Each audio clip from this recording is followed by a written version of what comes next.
Thanks very much. Chris Buckley from the New York Times. A couple of questions, both for Mr. Shriver and Mr. Blumenthal. First of all, you mentioned an uptick in PLA activity recently.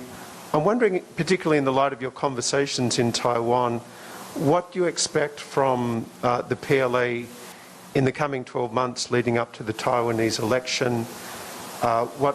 What do you expect from the Chinese military in terms of perhaps signaling or intimidation, and what would your thoughts be on the appropriate response from Taiwan and the United States? And just finally, could you just tell us who you've been meeting during this visit as well? Thank you, Chris. We've been very well received here. We've had the honor of meeting the President, the Vice President, the Secretary General of the National Security Council, the Vice Minister of Defense. We've met with the MOEA, the Minister, and so I'm probably leaving out one or two, but it's been an excellent reception, and the discussions have been very rich.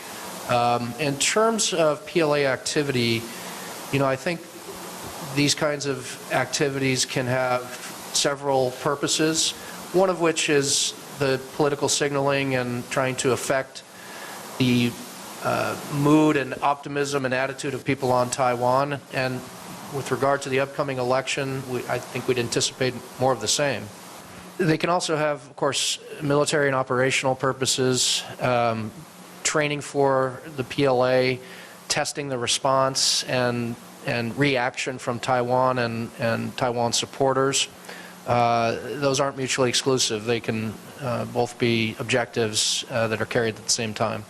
And I think in both regards, the appropriate response is for us to think about setting new normals, for us to think about not only responding, but showing over time that there is cost imposed on the PLA and on the CCP for this kind of coercion.